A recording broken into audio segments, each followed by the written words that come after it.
The monitors in the ICU flatlined all at once. Not one patient, all of them. 7 critical care beds, 7 simultaneous cardiac arrests. Impossible. Unless someone wanted it that way. If you're enjoying this story, please hit that like button and subscribe to the channel for more thrilling content that blends mystery, medical drama, and unexpected twists. Your support helps us bring more stories like this one to life. Eleanor Chen adjusted her badge, the word nurse prominently displayed beneath her photo. 5 years at Memorial General Hospital had taught her to blend in. Keep your head down. Smile when appropriate. Be forgettable. Today was different. The 2 men in dark suits weren't hospital administration or pharmaceutical reps, their posture, their vigilant eyes scanning the corridor, they were federal agents. And they were asking for Captain Hayes. Eleanor felt her pulse quicken. She'd known this day might come, but not so soon. Not before she'd finished what she started. "Excuse me," the taller agent said, intercepting her as she tried to slip past. "We're looking for the attending physician for room 412. Dr. Mercer said we should speak with you." Eleanor's smile came automatically, practiced. "I'm just the nurse for that wing. Captain Hayes is in 412, yes. Terminal cancer. Are you family?" The shorter agent produced a badge. "FBI. We need to speak with him immediately."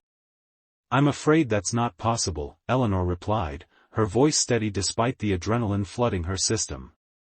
"Captain Hayes is heavily sedated. Doctor's orders. This is a matter of national security," the taller agent insisted. "We'll need you to wake him." Eleanor nodded, compliant. "Of course. Follow me." As she led them down the corridor, her mind raced through contingencies. 5 years of deep cover work couldn't end like this. Not when she was so close. The agents followed her into the elevator. Eleanor pressed the button for the 4th floor, her reflection in the polished doors showing nothing but a tired nurse at the end of a long shift. They didn't see her slip the syringe from her pocket. They didn't notice when she adjusted the settings on her watch. What they would soon discover was that Eleanor Chen wasn't just a nurse. And Captain Hayes wasn't just a patient. 6 years earlier, Eleanor had been someone else entirely. Major Elise Chambers, military intelligence, with a specialty in counterterrorism and deep cover operations. Her commanding officer had been Captain Marcus Hayes, brilliant, principled, and the only person who knew the full extent of Operation Nightshade. "The intelligence is solid," Hayes had told her during their final briefing. "Someone inside Memorial General is facilitating a bioweapon transfer. We need you in there, long-term. Deep cover." "How deep?" she'd asked. Hayes had looked at her with those penetrating blue eyes. "So deep that if I walked past you in the hospital, I wouldn't recognize you. So deep that if someone came asking questions, you'd be the last person they'd suspect." She'd nodded, understanding the gravity. "And my extraction? 5 years. Whether you found the mole or not. 5 years, then we pull you out." But 5 years had come and gone 3 months ago. No extraction. No contact. Until 2 weeks ago, when Captain Hayes had been admitted to Memorial General with stage 4 pancreatic cancer, requesting her specifically as his nurse. It wasn't coincidence. It was a message. Room 412 was quiet except for the rhythmic beeping of monitors. Captain Hayes, now gaunt and pale against the white sheets, opened his eyes as they entered. "Captain Hayes," the taller agent said, "I'm Special Agent Donovan. This is Special Agent Reyes. We need to ask you some questions about Operation Nightshade."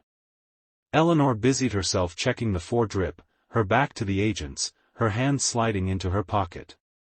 Hayes's eyes flickered to her briefly before returning to the agents. "Operation what? I think you have me confused with someone else." "I was Air Force Logistics, gentlemen." "Sir, We have reason to believe you were the commanding officer for a deep cover operation involving bioweapons intelligence. An operation that went dark 3 months ago. Hayes coughed, the sound rattling in his chest. I don't know what you're talking about. Ask my nurse, I've been here for weeks. Terminal cancer doesn't leave much room for spy games. Eleanor turned, her expression professionally concerned. Gentlemen, I need to ask you to keep this brief. Captain Hayes needs his rest. Agent Reyes stepped closer to the bed. Captain, we know about the breach. We know someone compromised Nightshade. We're trying to contain the situation before it's too late. Hayes's monitor began beeping faster. Eleanor moved to check it, positioning herself between Hayes and the agents. His heart rate is elevating. I need to ask you to step outside, she said firmly. Not until we get answers, Donovan insisted. Hayes's voice came weakly from the bed. The nurse, she knows. Both agents turned to Eleanor, who froze, syringe half concealed in her palm. Sir? Reyes asked, hand moving subtly toward his weapon. Hayes's eyes locked with Eleanor's. She knows. I need my medication now. Please. Eleanor exhaled slowly, sliding the syringe back into her pocket. Yes, of course. As she administered the prescribed pain medication, she felt the agents watching her every move. They suspected something, but they didn't know what. Not yet. Gentlemen, she said, turning back to them, Captain Hayes needs to rest now. You can come back tomorrow. We'll wait outside, Donovan said. Don't leave this room. After they stepped into the hallway, Hayes grabbed Eleanor's wrist with surprising strength. They're not FBI, he whispered, his voice barely audible. The real FBI contacted me yesterday. These men are imposters. Eleanor's blood ran cold. The mole? Hayes nodded weakly. The intel is in my personal effects. Get it to Langley. Trust no one else. His grip tightened. Elise, you were right. It goes all the way to the top. The monitor began beeping erratically. Hayes's eyes rolled back, his body convulsing. Code blue. Eleanor shouted, hitting the emergency button. I need a crash cart in 412. As the medical team rushed in, Eleanor slipped Hayes's personal belongings bag under her scrubs. The two fake agents pushed their way into the crowded room, eyes darting between Hayes and Eleanor. Save him! Donovan shouted. The attending physician was already applying the defibrillator paddles. Clear. Hayes's body jerked with the electrical current. The monitor continued its ominous tone. Again. Clear. Another shock. No response. After 20 minutes of resuscitation attempts, the doctor called it. Time of death, 1542. Eleanor stood back, her face appropriately somber, while inside her mind raced. The two men who claimed to be FBI agents were watching her intently. She needed to get out, to examine whatever Hayes had left for her, but they weren't going to let her walk away easily. Nurse, Donovan said as the room cleared, we need to speak with you privately about the captain's last words. Eleanor nodded, buying time. Of course. Let me just finish the paperwork for the patient, and I'll meet you in the consultation room down the hall. Reyes stepped closer. We'll wait right here. The tension in the room was palpable. Eleanor knew she wouldn't make it to the door. Whatever was in Hayes's personal effects was worth killing for, and these men wouldn't hesitate. She reached for the crash cart, as if to wheel it out. In one fluid motion, she grabbed a syringe, uncapped it with her teeth, and plunged it into Reyes's neck. Before Donovan could react, she swept his legs with a move no nurse should know, sending him crashing to the floor. Alarms began blaring throughout the hospital. Not from her struggle with the agents, but from something else. Something worse. The hospital's biocontainment alarm was sounding. The very scenario she'd been sent to prevent was happening. Eleanor ran. Dr. Vivian Mercer, chief of infectious disease at Memorial General, had always intimidated the hospital staff. Brilliant, cold, demanding perfection, she was respected but not liked.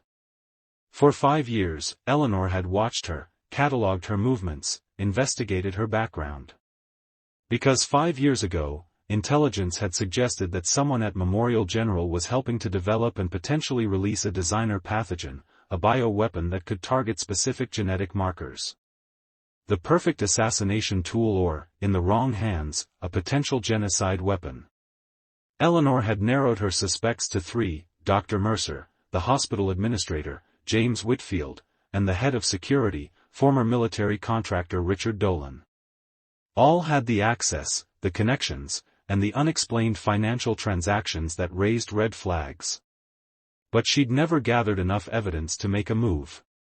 Until now. Eleanor barricaded herself in a supply closet, hands shaking as she opened Hayes's personal effects bag. Inside was a simple USB drive and a handwritten note: "The truth is in the patterns. M is innocent. Look to the skies." Cryptic, but it was pure Hayes. M had to be Mercer. "Look to the skies" was their old code for military involvement. Dolan. It had to be. The biocontainment alarm continued to wail. Whatever was happening, it was bad. Eleanor needed to get to a computer, to see what was on the drive, but the hospital would be locking down. And those men, whoever they really were, would be hunting her. She changed quickly into scrubs from the supply closet, ditching her nurse's uniform.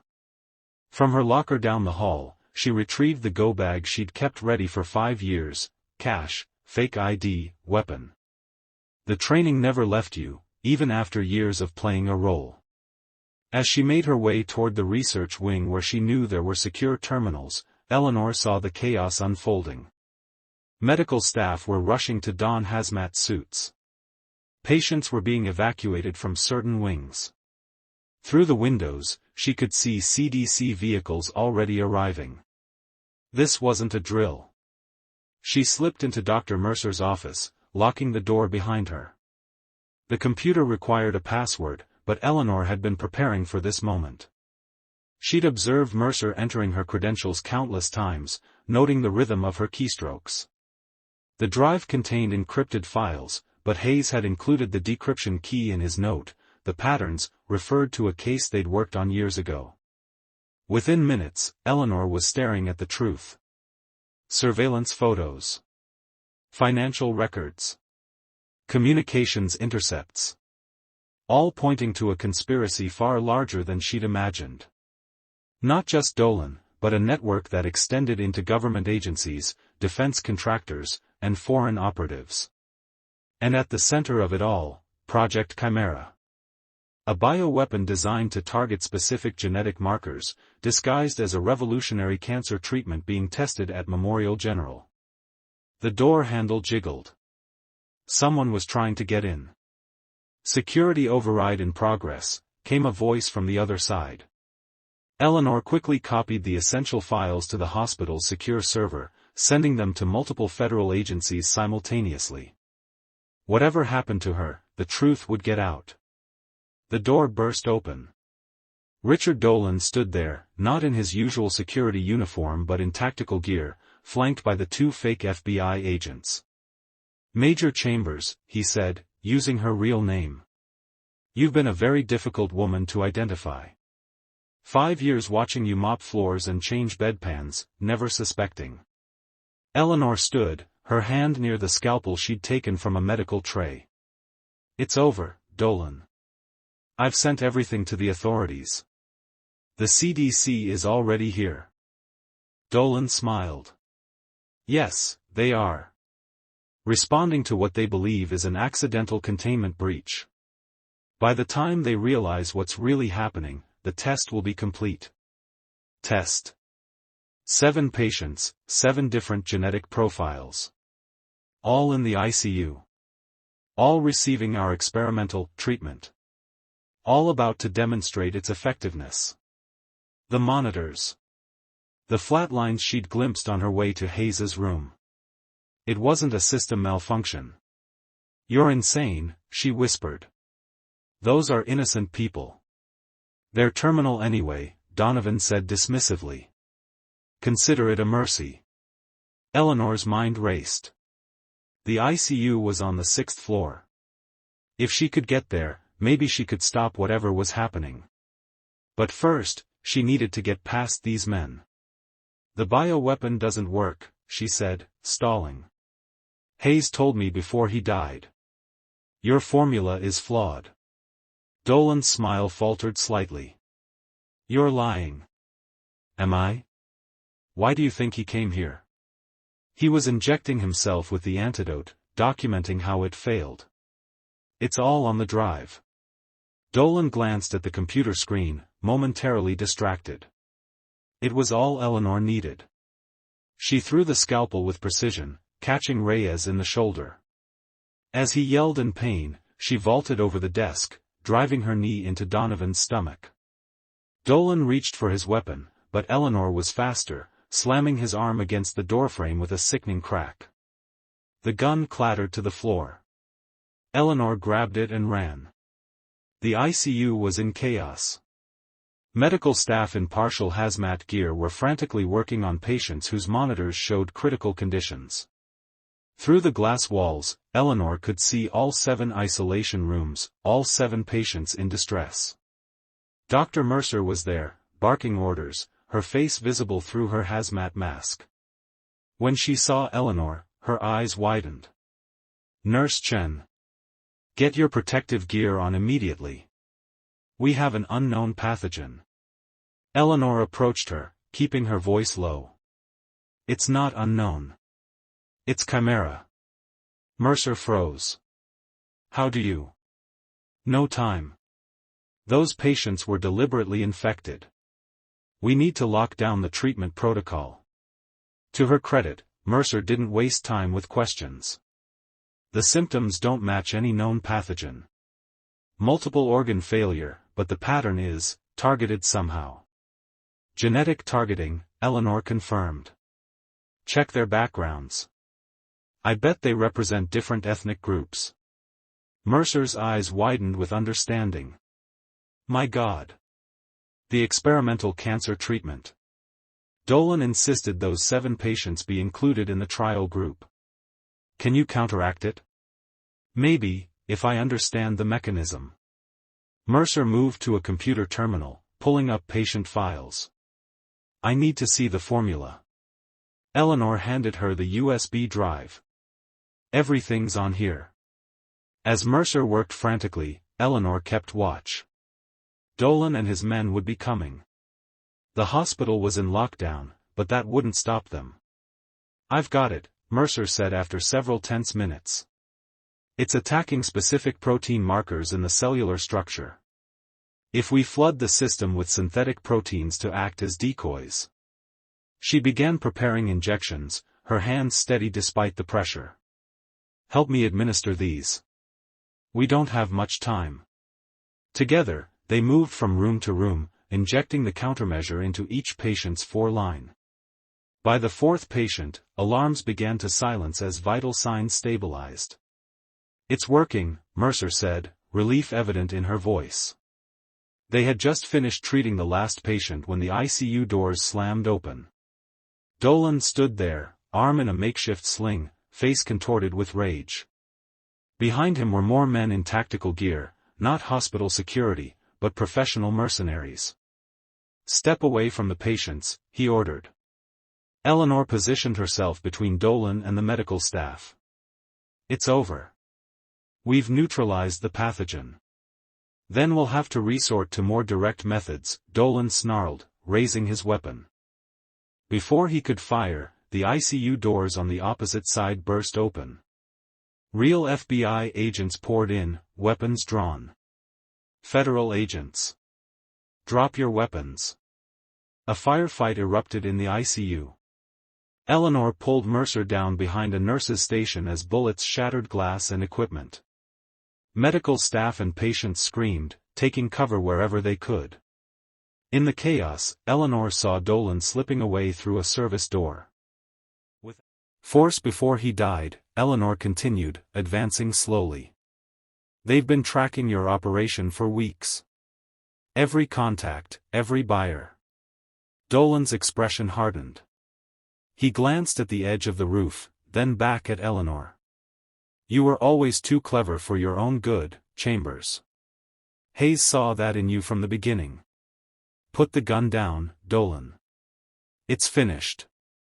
Is it? His smile was cold. Chimera was just the prototype. The real weapon is already in development. More targeted, more lethal. And you'll never find it. Eleanor kept her weapon steady. We found you. We'll find them. The roof access door burst open behind her. FBI agents poured out, weapons trained on Dolan. Richard Dolan, you're under arrest for terrorism, conspiracy, and attempted mass murder, the lead agent announced. For a moment, Dolan seemed to consider his options. Then, with surprising speed, he lunged toward Eleanor. She fired once. Clean, center mass.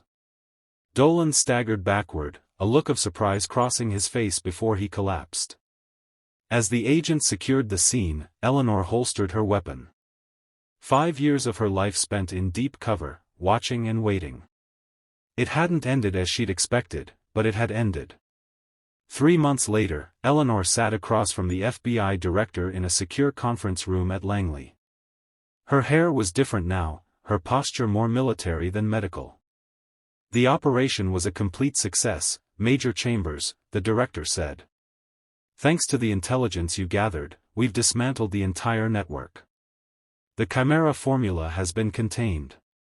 And the hospital? She asked. Memorial General has been cleared of any institutional involvement. Dr. Mercer has been instrumental in developing countermeasures for similar bioweapons. Eleanor nodded, satisfied but not yet at peace. And Hayes? Has his name been cleared? The director's expression softened slightly. Captain Hayes's record has been amended to reflect his true service. His family has been informed of his heroism, within the limits of national security. He deserved better, Eleanor said quietly. As do you. The director slid a folder across the table. Your new assignment, if you choose to accept it. Task Force Leader, Counterterrorism Division. Your experience makes you uniquely qualified. Eleanor opened the folder, scanning the details. After 5 years pretending to be someone else, the prospect of returning to her real identity was both appealing and terrifying. What about the buyers Dolan mentioned? The real weapon still in development? That's what the task force is for, the director replied. We need someone who understands how these people think, how they operate. Someone who can recognize the patterns before they become threats. Eleanor closed the folder. When do I start? 1 year later, Dr. Vivian Mercer received a postcard from Paris. No return address, no signature, just a brief message, the patterns are holding. Thank you for saving 7 lives that day. Many more remain unseen. She smiled, tucking the card into her lab coat pocket. The nurse she had known as Eleanor Chen had vanished after the incident, her personnel file redacted by government order. But Mercer had suspected there was more to the quiet, observant nurse than met the eye. In her lab, Mercer continued her work on defensive countermeasures against genetically targeted bioweapons. The research that had nearly been perverted into a weapon of mass destruction was now being used to save lives. And somewhere in the world, a woman who had once been a nurse, but never just a nurse, continued her own mission, watching for patterns, protecting the unseen. Because some heroes wear scrubs instead of capes, hiding in plain sight until the moment they're needed most. The FBI agent closed the case file labeled Operation Nightshade, and looked at the new recruits seated before him. And that, ladies and gentlemen, is why we never judge a book by its cover. Eleanor Chen was the most successful deep-cover operative in agency history, maintaining her role for 5 years without detection. Her work saved countless lives and changed how we approach bioterrorism threats. A hand raised in the back. Sir, what happened to Major Chambers afterward? Is she still active? The agent smiled. That information remains classified. But I will tell you this, sometimes the most ordinary-looking people in the most ordinary places are anything but ordinary. Remember that when you're in the field. As the recruits filed out, the agent's phone buzzed with a text message from an unlisted number. The skies are clear. Patterns normal. Nightshade blooms again. He deleted the message immediately, but couldn't help smiling. She was still out there, still watching. And the world was safer because of it. Captain Marcus Hayes had known, from the moment he recruited Elise Chambers, that she was exceptional. What he hadn't known was that she would one day save his legacy, expose a conspiracy that reached into the highest levels of government, and prevent a bioweapon from changing the face of warfare forever. As he lay dying in that hospital bed, he had recognized her immediately, despite the changes in her appearance. 5 years playing a role had transformed her, but the determination in her eyes remained the same. His final act had been to give her the information she needed. His final thought had been one of pride. They thought she was just a nurse, until the FBI came asking for Captain Hayes. But she had never been just anything. And that had made all the difference. The end.